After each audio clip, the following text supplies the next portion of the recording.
Monday when I'm recording this, but you guys won't see it until Tuesday afternoon at 2:15. Why? Because I don't know when I'm going to be able to film. So that's why I'm like, fuck it, let's just do this now. Let's film both videos now so I can, not have to rush and do a video for tomorrow when I'm not sure what exactly I'm doing tomorrow. But I digress, This video and this wanted to explain why I'm wearing the same exact clothing as I did on Monday, even though it's Tuesday. So that's why I wanted to make that clear. But I digress. Today's video, I cannot resist. I have to comment on this video.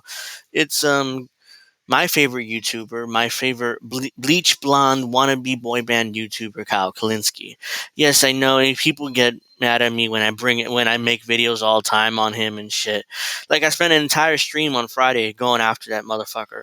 But he did another video on Friday. In fact, it came out after my stream ended, so I couldn't discuss it there. But he's still, to this day, pushing Marianne Williamson, even though she's hopelessly behind RFK Jr. and behind the president, President Joe Biden. Him and his wife Krystal are still pushing her like she has a shot in hell of winning a nomination. Hell, Cornel West has a better shot becoming president than fucking Marianne Williamson. But they're going to do what they're going to do because they are grifters and they're using Marianne Williamson in order to build an audience. Because there are a few Marianne Williamson supporters out there who are passionate about her, and they're going to watch Krystal and Kyle. Because the Young Turks won't cover her. I haven't seen the Young Turks cover her at all. Majority Report doesn't really not going to cover her much. The only other liberal left, whatever you want to call it, in that space who even covered Marianne is the Vanguard, those blockheads, and Mike Figueredo. So nobody else on that professional left, whatever you want to call it, are even really supporting Marianne. So let's look at this. Here it is. Let's set this up. And we'll watch this. It's only 7 minutes, and then I'll stop and start and comment whenever I feel appropriate. So I feel it's appropriate. So I accidentally muted my mic. So I wanted to say that I'm gonna watch and I'm gonna start and stop whenever I need to comments over it. So let's do this. If I'm voting in a safe state, I would cast my vote for Cornel West because I'd like to see them get to 5%, get matching funds. Immediately have to stop it. What a fucking coward Kyle Kalinske is. Is like I would vote for him. I would vote for him. If we had I'm sure he's talking about rank choice voting there because I want to get him to 5%. So let's see. Let's keep going there. But in a swing state, Well, even though I didn't vote for Biden in 2020, I probably would. I gotta stop again. I don't believe him when he said I didn't vote for Biden in 2020. I'm sure that bleach blonde hair motherfucker voted for Joe Biden. He can deny it all he wants, but I'm sure he did. Because by that point, I'm sure he was talking to Krystal. So I'm sure Krystal convinced him to vote for Jim Crow Joe. So I'm gonna try to let it go a little longer before stopping it. Even though I can't promise anything. Would vote for him this time around if it comes down to him. But thankfully, we're still a race going on. Well, let's talk about that. Marianne Williamson. Again, luckily, guys, there's a race still going on. No, there isn't. The DNC already decided Joe Biden won the nomination. He's going to get all the super delegates. That's like 700 votes right there. So what are you talking about? There's a race going. There ain't a race. There's only a race in your dumbass head. Why? Because you're desperately trying to sell your subscribers that Marianne has a shot to give them hope in order to keep watching your channel, your wife's channel, and to keep giving you money. That's what this is all about. It's all gigantic grift to get money out of poor and middle class people that watch this fucking show. Fuck you. You can see I'm already annoyed by this. Can win. Let's talk about that because there's an Axios report. And this is something, by the way, we've had our finger on the pulse of for a while because this is clear from the beginning when Biden and the DNC overtly rigged the primaries to try to shoehorn South Carolina first. Well, in New Hampshire in particular, their state constitution is like, no, we go first. And the state is not controlled by Democrats. So even if Democrats wanted to change the law with regard to when their primary goes, they don't even have the power to. No, sweetheart, that's not how it works. The Biden administration doesn't give a shit what the New Hampshire Constitution says. They don't give a fuck. South Carolina's going to go first, whether New Hampshire likes it or not. That's a sad day for them as far as the president's concerned. His campaign. It's a sad day for them. I mean, who cares? And they're going to talk about a ridiculous conspiracy theory here that Biden, not really a conspiracy theory, but a possibility that Biden may not be in the ballot in Iowa and New Hampshire because he wants South Carolina to go first. So even if he isn't on the ballot, it doesn't matter. He's already won the nomination. This is all nothing but mental masturbation. This is nothing but a waste of time. This is nothing but Krystal Ball and Kyle Kalinske using Marianne Williamson in order to keep their audiences engaged in their channels and to make more money off of them, like the marks that they are. So this is why I'm really annoyed at these two, because they're clearly using their audience in order to make more money. Because these two damn well know Marianne Williamson have no chance. Damn well know. I guarantee it. If you talk to them privately, they damn well know Marianne Williamson is done. She has no shot. She has absolutely no shot at this nomination, and they're wasting everybody else's time. To do it, nor do they want to do it, because being first in the nation, whether it's Iowa or New Hampshire, confers a huge amount of visibility and political power on those states and on those, Democratic and Republican legislators. And so they are loath to give that up, and they aren't giving it up. So Axios has this report. Their headline is Biden could lose first 224 contests to RFK Jr., who's outpolling Marianne at this point. I would say that he also could lose it to Marianne at this point. You hear that? Did you guys hear that? She said, well, she's reading from an article, I think from Axios. She said, he's like, well, Biden could lose the first two contests to RFK Jr.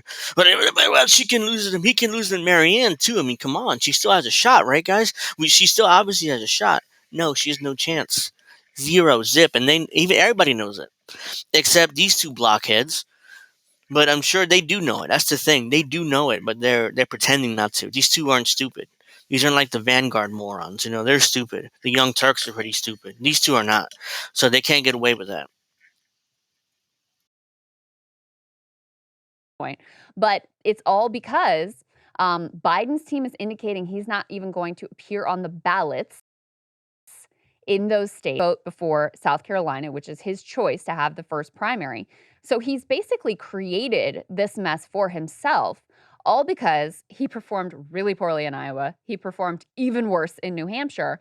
He didn't start winning until he got to South Carolina.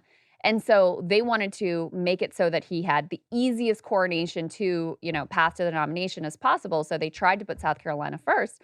But they really didn't think through, all right, what happens if New Hampshire and if Iowa don't listen and they still go forward with these things? So obviously, Kyle, if Biden's not on the ballot and Marianne or RFK Jr. wins either one or both of those two states, the media is going to try to pretend like it doesn't matter, like this barely happened, like it didn't exist. But it's pretty hard to deny a real sense of weakness and frailty if your guy who's sitting in the White House loses the first two contests. The problem is, no, it doesn't matter. It doesn't matter, sweetheart. The DNC has already decided the president won the nomination. All the superdelegates can get behind Joe Biden. What's funny is they haven't mentioned superdelegates. Neither of these two mentioned superdelegates once in this. These two were talk ad nauseum about the superdelegates in 2016 and 2020. No, they have not. As far as I know, they have not mentioned a superdelegate at all. Superdelegate problem. They're trying to pretend that Marianne Williamson, RFK Jr., and Joe Biden are on the same level playing field. No superdelegates are going to Biden. None of that shit. That's a lie. It's a bold-faced lie. It's a lie by omission, however you want to call it, and it's outrageous because if you the people who don't know this stuff and watch their videos believe, well, Marianne Williamson has to have a shot, right? I mean, I'm going to give her money. I'm going to I'm going to campaign for her. I'm going to do whatever it takes to make sure Marianne Williamson wins a nomination. Except she has no chance in hell. This is all rigged game. The Democrats rigged this primary months ago. It's over. It's over. No matter how many times you guys want to push Marianne Williamson like she's like the Bernie Sanders 2.0. It's not going to happen. It's over. It's not going to work. Let's let him keep going. I think you need the media at that time to call balls and strikes and admit that whoever wins those contests has momentum and is serious. And they're not going to. And they're not going to. Yeah. Because they're just deeply, deeply dishonest. But I mean, if you look back to Obama's wins, didn't he win? Didn't he knock off, what was it, Iowa? He may have knocked off Iowa and New Hampshire. He won one of the early states. I think it was Iowa. And then there was this narrative that built like, maybe this is the guy. Yeah. This is an impressive win. Everybody thought it was going to be Hillary. It looks like it's not. Maybe it's not going to be Hillary. And they built this narrative and made it so that he built momentum. So, and you remember back to 2020 in the primary on the Democratic side. Joe Biden got those cheeks blown out in the early states. I mean, he was coming in like 5th. Yeah. 6th. I think he lost. What an immature little prick. He's like, he got their cheeks beat out. Whatever he said. He sounds like a caricature of a white boy from the 90s. I mean, it's ridiculous. But yeah, Biden lost Iowa, New Hampshire. He lost Nevada, I believe, too. He won South Carolina. Once he won South Carolina, that was it. It was over because Biden crushed Super Tuesday and he went off to the races. He won the nomination rather easily after that. So losing Iowa, losing New Hampshire, and losing Nevada didn't really hurt him. So those early states really don't matter ultimately. He doesn't have to campaign in those states. So this idea that somehow, let's say if Marianne Williamson, which is never going to happen, but let's say Marianne Williamson wins Iowa, New Hampshire, and Nevada, let's say. It doesn't matter. Joe Biden's going to crush in South Carolina. He's going to crush the Super Tuesday again, if this is a real primary, which it isn't. But let's say it's a real primary. It's legitimate. And then he's going to go on with the nomination rather easily, and Marianne Williamson will endorse Joe Biden. And these two motherfuckers right here will gladly endorse Joe Biden and sheep-herd their entire goddamn audience for the Democratic Party. Yes, I'm very annoyed. Yes, I'm very angry because this is outrageous. This is outrageous what they're doing in order to profit and make more money for themselves. Because ultimately, all they care about is that ad revenue and Substack subscriptions and Patreon subscriptions. That's all these two motherfuckers care about. They don't care about the working class. They're not working class. Look at the expensive dress Krystal has on. Look at the expensive suit Kyle has on. These two, they're not wearing a t-shirt like I am, like a normal man, a working class man would wear, like I am. They're not. They're wearing. He's wearing a very expensive suit there with his bleach blonde hair, like it's 1996 or something, and that shit's cool. I can't get over the fucking bleach blonde hair. I'm sorry. So I'll just keep going. Let me just keep going here. He lost. Didn't he lose to like Amy Klobuchar in New Hampshire? It was bad. He got waxed, bro. He got obliterated. And so I wanted, take this news as he's not even going to be on the ballot as like definitely great news, right? And it is good news, better than that not happening, right? But I mean, again, if the media is going to be dishonest about it, I really do think that they might successfully be able to put it as like, it's one-off. It's a one-off. So I think you're probably right. But I don't want to be right. Let me play devil's advocate Go here, for it. which is that even in the years, certainly in the years since 2016, but even in the years since 2020, mainstream news is on a trajectory like this. And independent news has become more important. You can see it in the numbers of the percentage of people who are getting their news from YouTube and from podcasts and other independent sources. And so, and you see, the ratings on cable news are just going down and down and down, really dismal. I do think MSNBC has had a big bump from the whole Trump indictment situation, but they do decline in relevance every. They've been saying this talking point for over 10 years. The Kyle Kalinskis of the world, the Young Turks, the Majority Report, Mike Fig, all of them. They've been saying the same talking point for years. Well, mainstream press is going on downward trajectory, guys, and independent media is getting more and more power every day, and we're going to be important one day. They've been saying this for 10 years. At least as long as I've been following this space, they've been saying this, using this talking point that, oh, one day soon, guys, we'll be more important than the mainstream media, and then we'll have influence to pick the Democratic nominee, and keep giving us money, keep watching the videos, keep giving me Patreon subscriptions and Substack subscriptions. Trust us, one day we'll have the power to influence the Democratic Party, but we don't have it right now, because I guarantee you, once Marianne loses, they'll turn right around and demand you to vote for Joe Biden. Both of these motherfuckers will.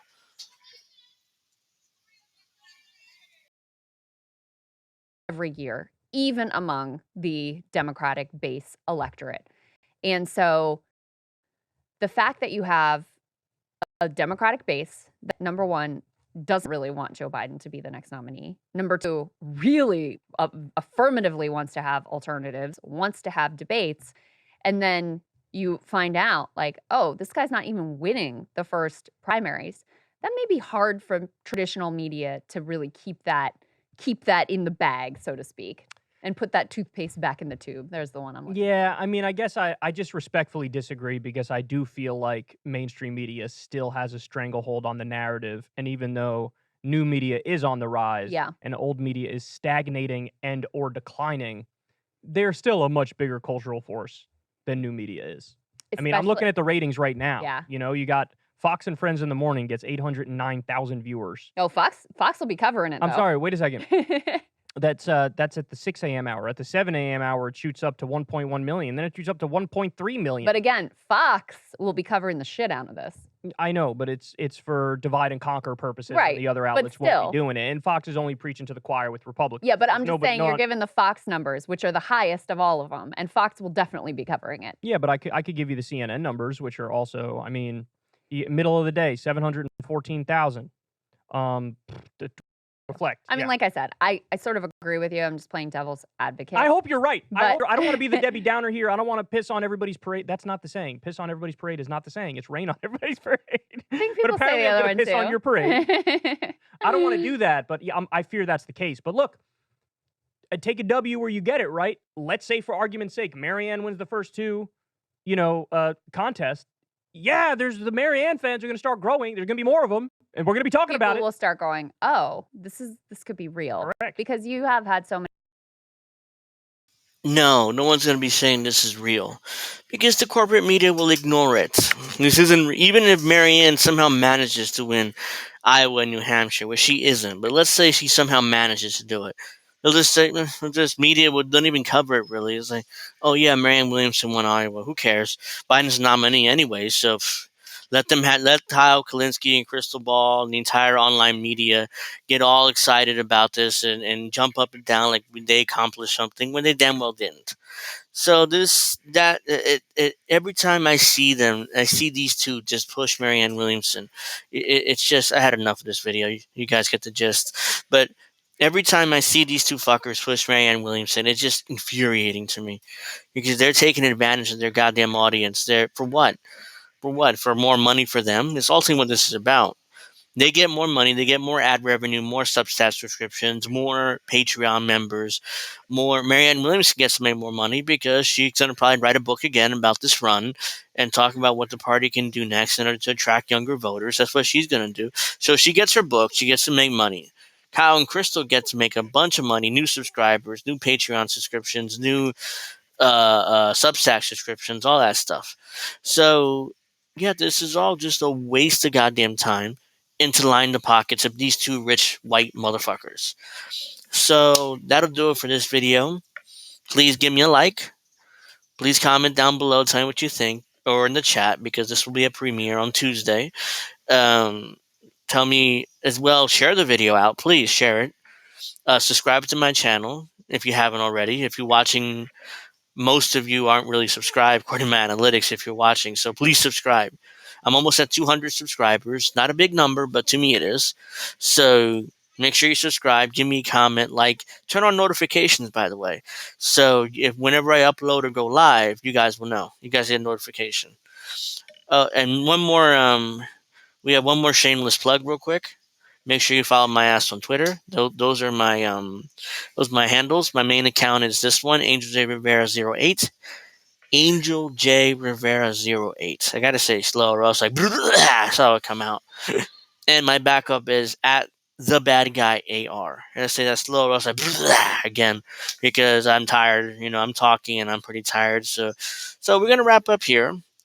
Please make sure you give me a like, subscribe, comment down below, share the video, turn on notifications, and tell me what you think.